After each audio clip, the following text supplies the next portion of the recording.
What's up? How's it going? It is Monday. It is the Monday. The Monday of all Mondays of all of all Mondays in the world. You chose to be today.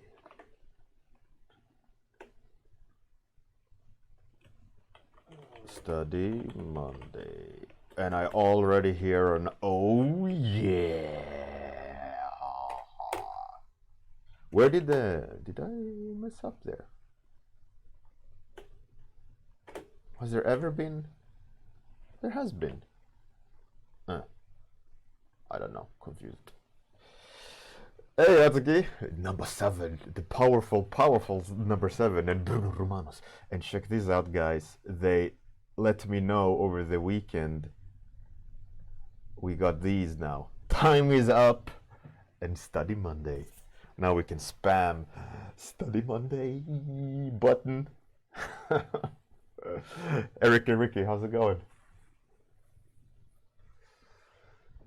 It is Study Monday. Time is up. Yeah, you see?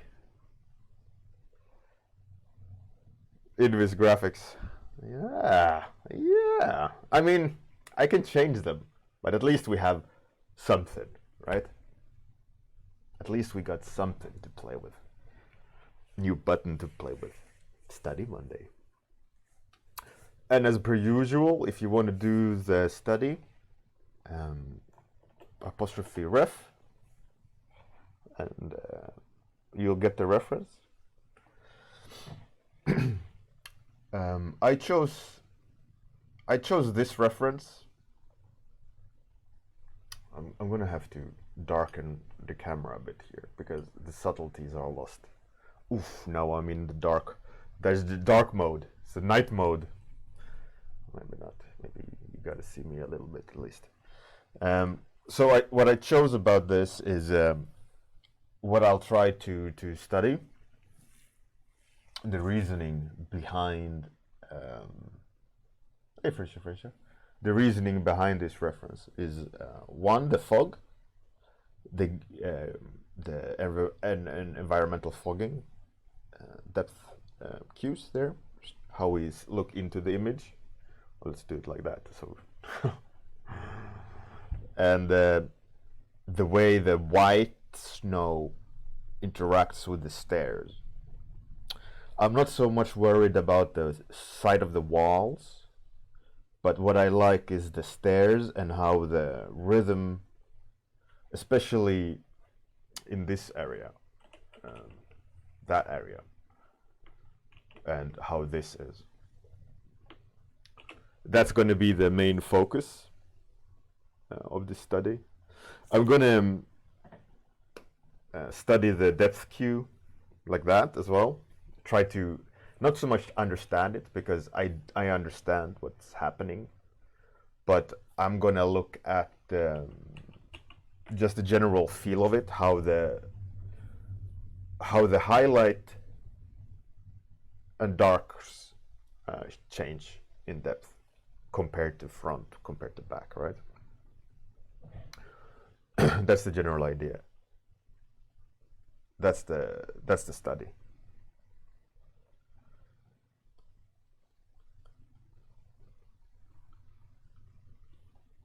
Hi Zilin. Dr. Sheldon. Oh yeah, study Monday button. Oh yeah. Look at that. We got a new button to play with. Oh, it's cold in here. I'm freezing. Freezing my ass off. All right, let's go. Hey, Iglesias Miguel. How's it going? All right, so in order to do this study, I think I will need to go dark, green,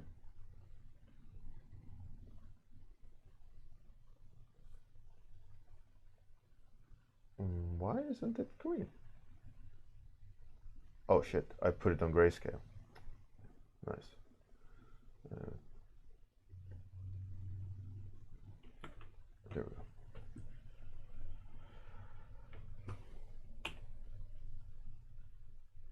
Gonna crop it as I see I can.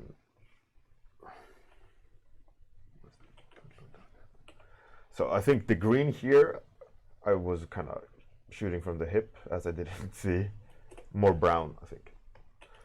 And so how am I going to build this up? I mean, looking at the amount of the clarity of the white versus the darkness of the brown,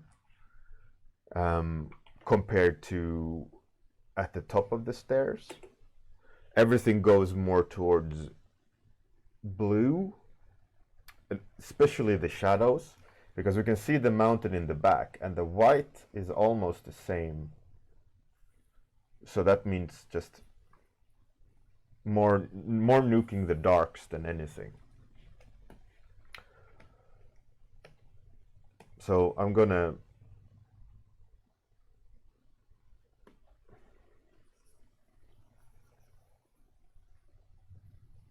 so this will act as general whoa. Come on. Escape.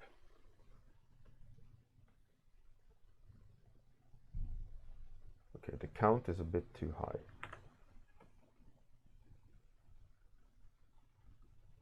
Shit.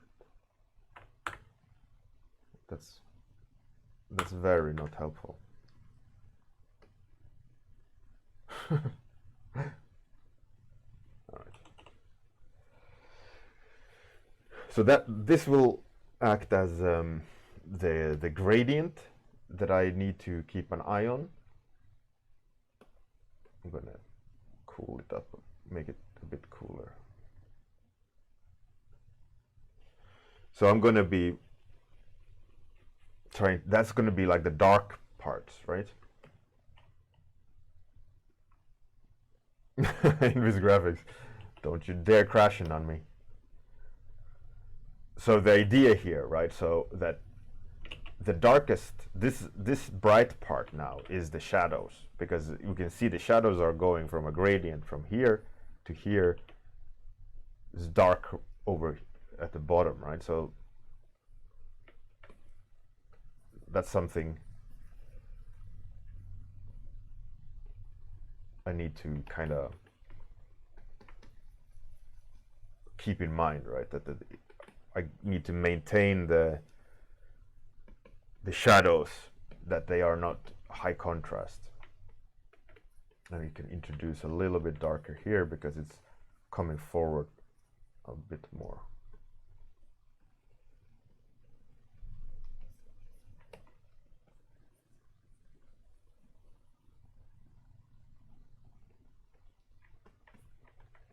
And also something that I feel like I should look a little bit closer on is saturation. I feel like even though I used a lot of blue, there's significantly more saturation, places of saturation. You can see it on that rock there.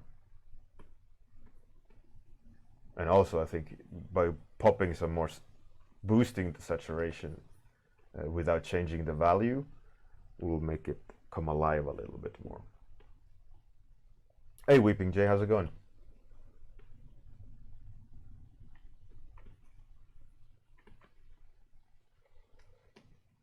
How was everyone's weekend, by the way? Mine was pretty good. I streamed some, I think it was on Friday. I did a portrait on the stream, extra stream. If you want to see what I did, it's from beginning to end, more or less a 3-hour stream. I finished the portrait. If you want to see it is today only. I will delete it in the evening today. So if you want to watch it, it's today, because I shouldn't have really shared the portrait, because it's for the Firestarter magazine, for an interview of a designer called Darko. But I thought I'd give you guys some love. So if you want to watch it, today would be the day. Okay, so what I want to try to do is play with a brush that I haven't played with in a long time, which I used to use a lot. And it's a brush, you can see, that rotates with the pen. And so you can make these weird brush strokes, right? If you rotate the hand. So the reason why I want to use it, because there's a lot of, you can see, it's like there's a lot of lines like that, right? So that's what I'm going to try to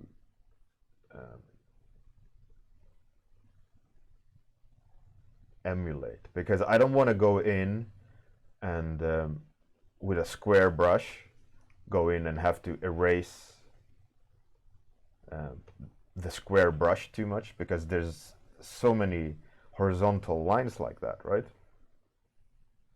So in order for me to be efficient, I think it's better that I use this brush. But obviously I need to go in and erase.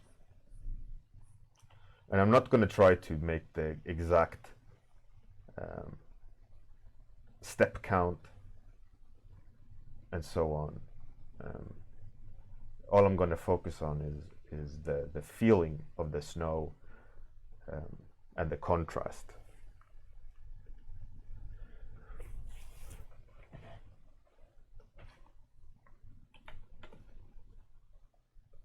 Oh, and I posted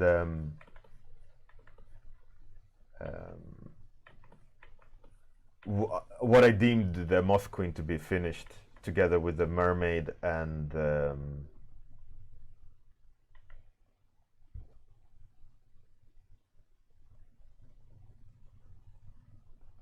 wow, brain, octopus woman. Oh shit, that took a while.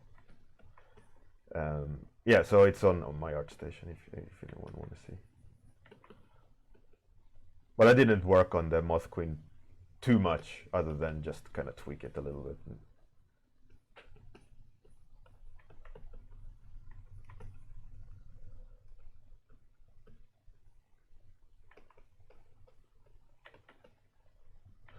One thing I find interesting with this brush is that already, like, the way the marks are being made is already changing the general feel of the painting compared to other warm-ups, right? And I find that always so intriguing, how a brush, because it has additional behavior, changes the way there is marks, or how I make the marks. Hey, Shaman Amidamaru. Oh, thank you. Invis graphics. Yeah, exactly. And which makes me think, that a lot of times when we use brushes, we might actually be limiting ourselves unnecessarily. What if we actually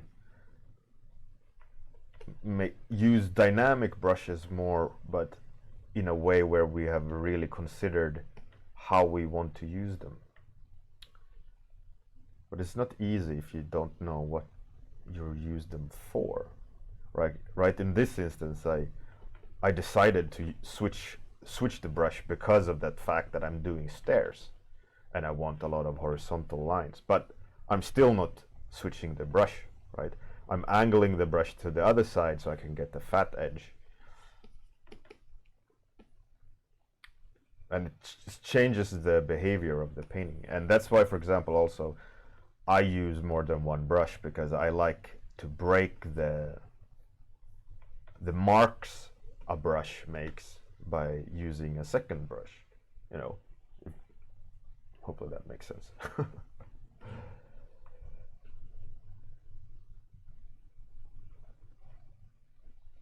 Hey, Shaman. Well, that's cool. Do you have any special brushes that you use? Any specific, if you think about how they act, do you have any specific ones? I find that I use a lot of brushes that have texture in them, and also quite blunt.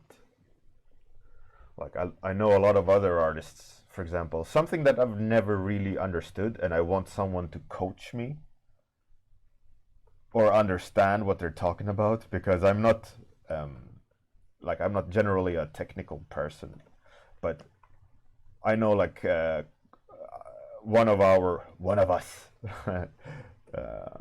Angry Sausage, or Konma as he more or less goes by now, is that he uses a lot of texture brushes, like dried brush or texture brush or whatever they're called, these kind of blending mechanics, new brushes that I've never really used and I never really figured out, because whenever I try to use them, they look horrible and I can't get them to work, and I just go, well, somehow they figured it out, but I clearly don't. So I instantly give up and just go back to my old true and tested painting method of just like I'm doing now. Mixer brush, yeah, exactly.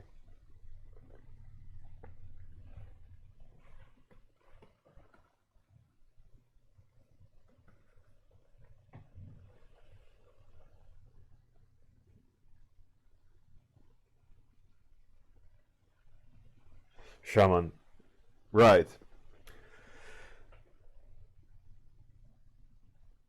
Hey, Kliska. Well, yeah, that's a given. Like, don't just use one brush, because of the fact that what I said is that it makes you, like, obviously me switching this brush to this brush changes the way I approach the painting, and I can already feel if I would stick. I'm gonna change brush soon, but if I'm sticking to this brush, it's gonna look in a very very specific way, and it almost becomes the language of the painting, and it can hold you back, because maybe you don't want that to be the language. You just maybe want to sketch, or and I think it's important to switch around, like I said, so that you break the look of just using a singular brush.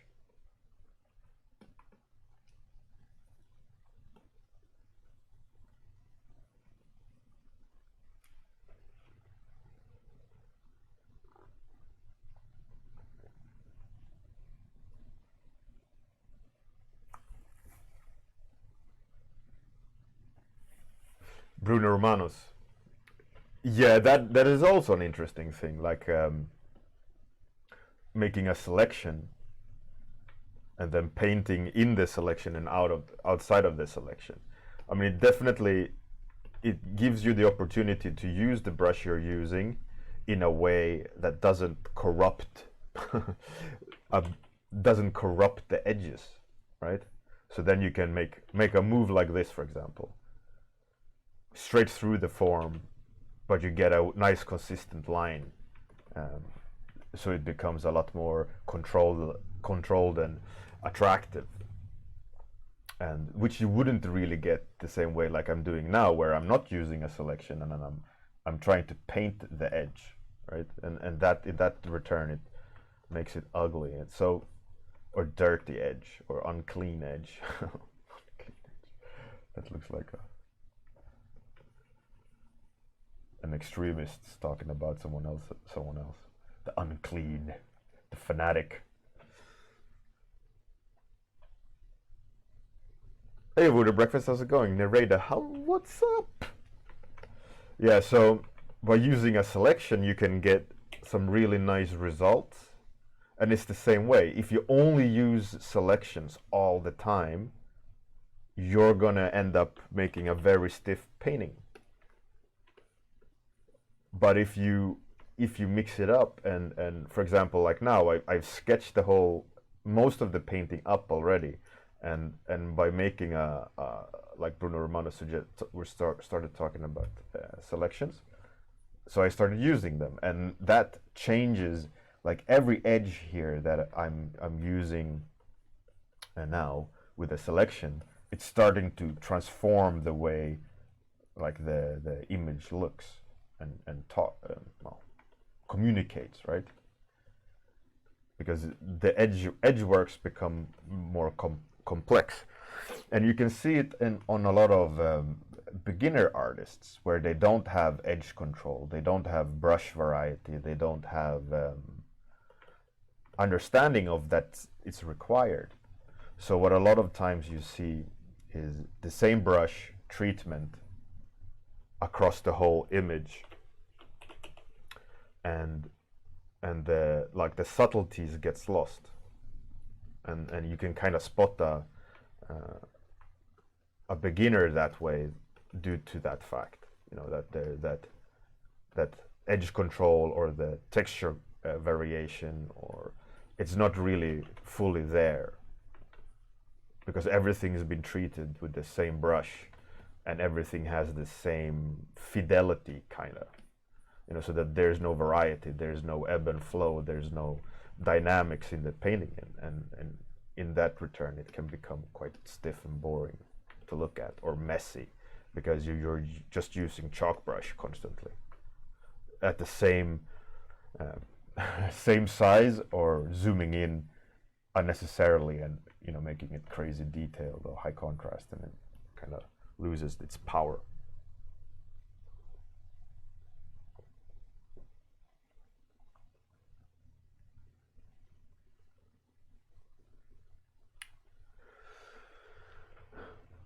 Thank you, Bjorn Sensei. What?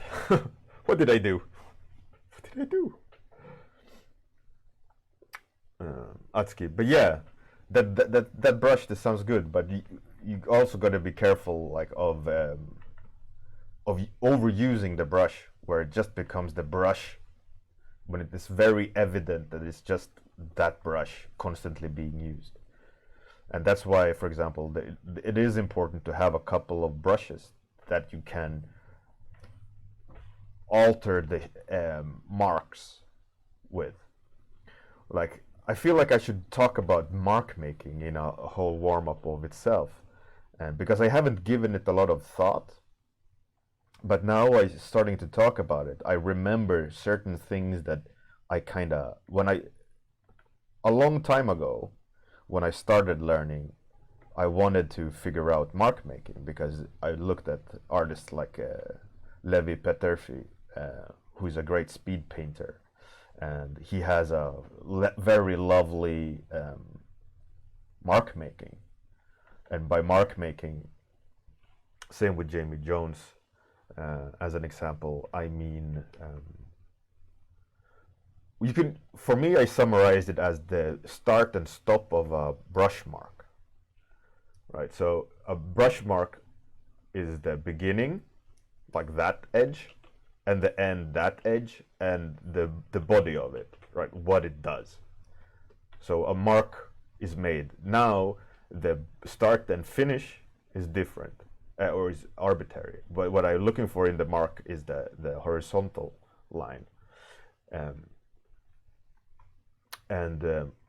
Back many years ago, all I did was use the default round brush, and it had a lot of spacing because I didn't have a lot of memory. So what the brush ended up looking was like, at the end of every stroke you could see the circles dot, dot, dot, dot, as I was easing off the pressure, so that the brush count wasn't so high, so you could start seeing the ends of the brush mark. And I always found that ugly, so I went in and manually painted away those flat circles. Like, I don't think I make it with this brush. No, I have a high brush count. But what it ended up looking was kind of like that, because the spacing was high.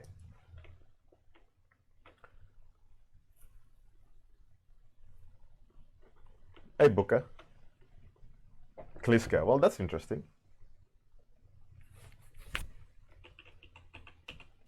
Yeah, so what I focused on was the beginning and the end of a lot of brush marks. So when I knew that, okay, I have to build the image, so I was building the image with the same brush, like the foundation, the construction, everything. And then when I had set up the relationship between the values, the relationship between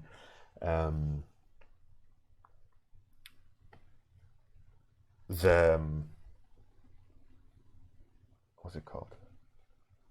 Anyways, I can't remember even what I was going to try to say. But when I set the foundation for the painting, and I wanted to enhance it, I went in and changed where there was evidently the same brush mark repeated too many times, and it was like diluting the delivery of the image. And it ended up being a good lesson in that the fact that brush marks are important, but it became also a brutal wake-up call where my process of painting was wrong, because my construction of the piece was that I used the hard brush, a default hard brush, to construct the image, and I did all this work to get all the forms right, and I later on went in and adjusted all the forms and all the brush marks to make it look more relaxed, you know, and it frustrated the F out of me. I almost said, and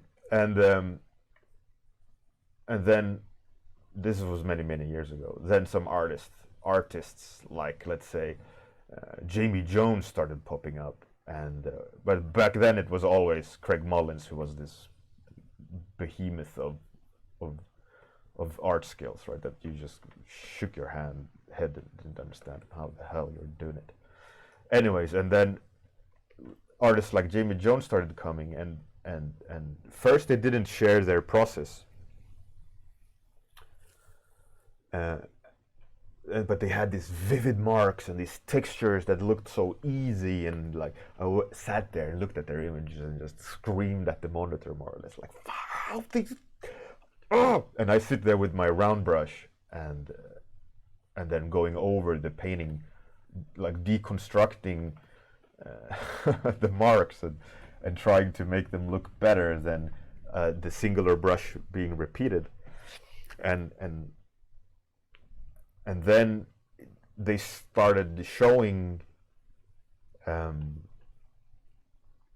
their step-by-step paintings, which was a big trend many years ago, where you would do more or less like this, right? You would save this as an image, save that as an image, save that as an image, and then you would have them side by side so you could follow the process of the painting.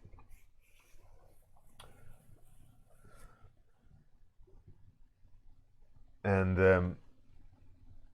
it dawned on me that what they did, due to their skills and due to the fact that they were aware of mark making, and they've probably been traditionally schooled, where I wasn't. You know, I was learning in my bedroom in little Sweden somewhere, and it dawned on me that construction of the painting and the way you paint it, and having the guts to do early on in the painting, let's say you use a specific brush that you know gives the texture you need. Let's say you take a big brush and just go, you know, like a mark like that, and you don't go in and adjust it too much. You don't mess around with it.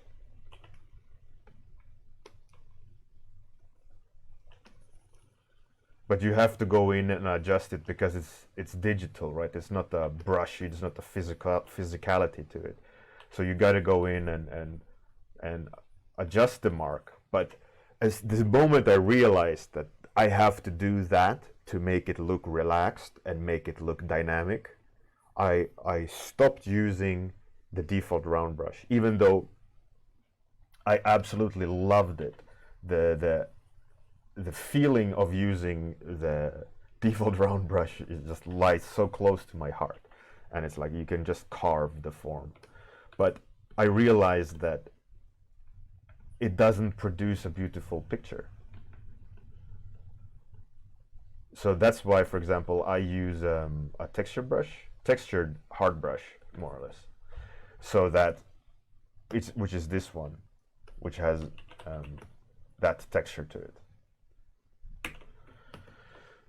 which creates enough random marks, and I'm always careful of my approach, that I go always from big to small, and when I scale this brush up and I make a big brush mark, there is texture there, you see, so that I can use as you know, whatever I want to use, and especially if you then also, your eraser uses a textured brush too, then you can get a great variety. But I noticed when those artists started showing, I mean, I'm not the best mark maker, I don't have the discipline, because my process is quite differently, because I construct it like a sculptor, I carve the painting. So I've had to adjust my my understanding of how I use my brushes, and not try to be Jamie Jones or Craig Mullins in the way I approach my paintings, because in the end I'm not them, right? And they have their decisions and they love doing their marks because it's them, it's not me. So it's the same, you know. I've practiced the way I like to paint, but with the knowledge of how Craig Mullins and Jamie Jones uses their brushes in order to make a painting dynamic. And it's more or less just have the have the balls not to overwork an area. That's, to put it simple, that's what you gotta do.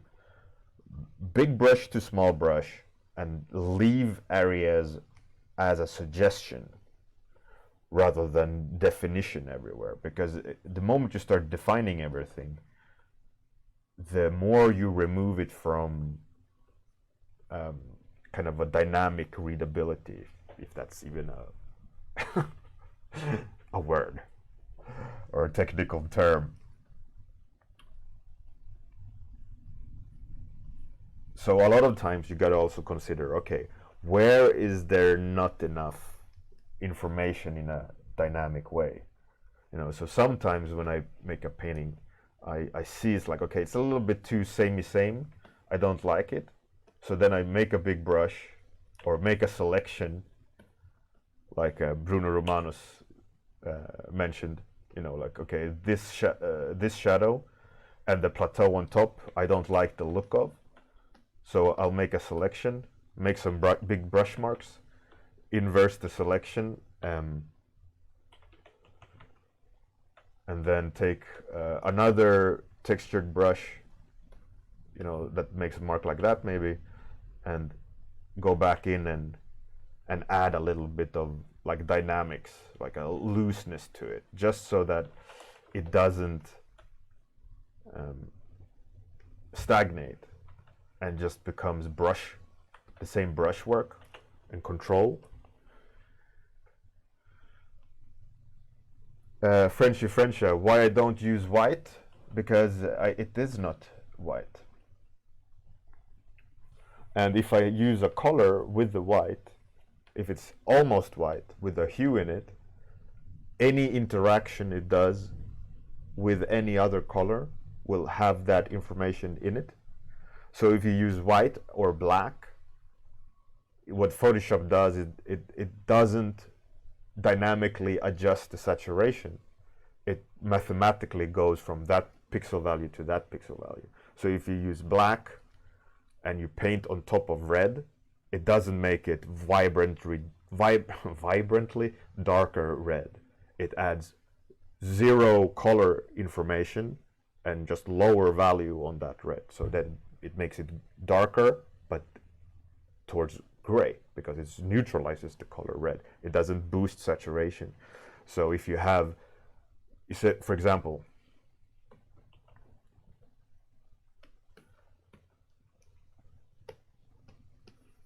red, and red. Black. I almost made this mistake there because I practiced it so much. To sample.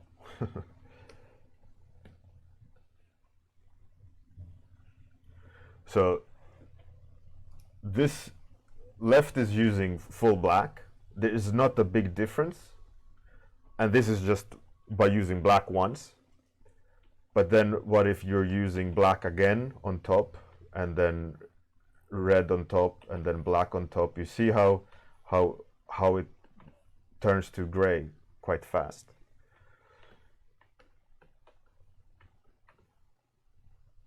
It's the same for the darker red. Use as a black, but it will always add some saturation, so you'll meet with a little bit of red in the middle rather than gray in the middle, if that makes sense.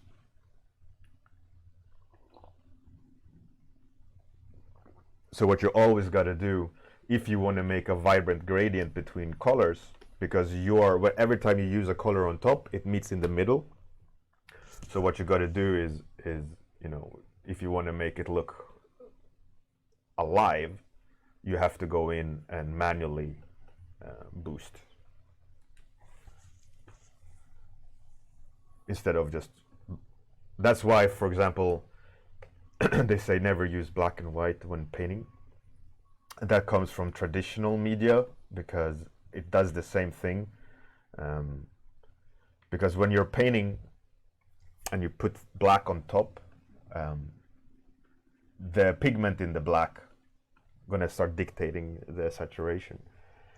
And even if you mix black, traditionally black, because it doesn't have any pigment, color pigment in it, it's black. So it mixes and it makes it dirty, like dirty paints, right? And that's why they say traditionally don't mix with black, mix with the color. And it's the same principle but differently in digital, and because it mushes all the colors, just puts them towards the middle of whatever you're mixing with, and there's no artistic calculation in between in Photoshop, because it's not constructed that way, because it's just pixel value.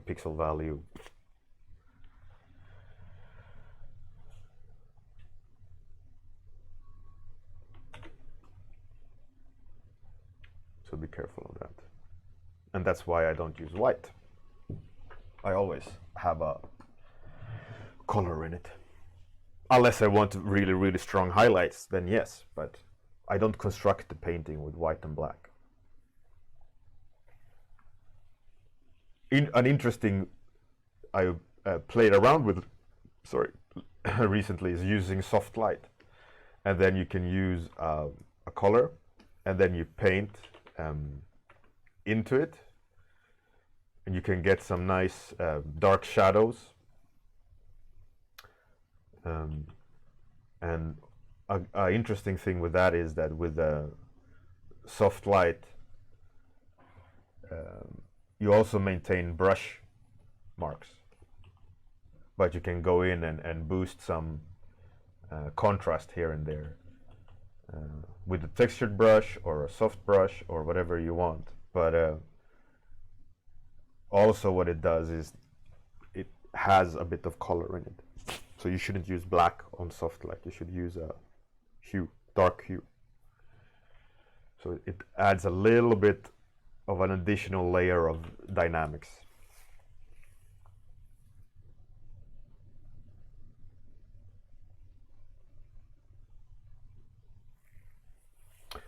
Shaman. Well, yeah. You gotta practice. You gotta try to figure shit out, right? Try to decipher it.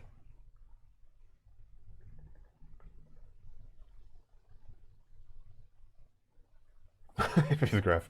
Time is up. Time is up. I gotta get to work. I gotta do some mad designs. Okay, let's raid Max. He's on.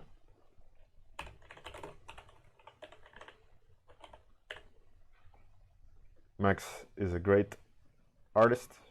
Give him some love. Anyways, have a great day. Shaman, yeah. Have a great day. Good night. See you guys tomorrow morning. I want to start doing line art, I think. We'll see. Anyways, good night. Have a great day. See you guys tomorrow. I'm going to take you to the raid after the outro, so stay tuned, join in, and good luck with Study Monday. Bye.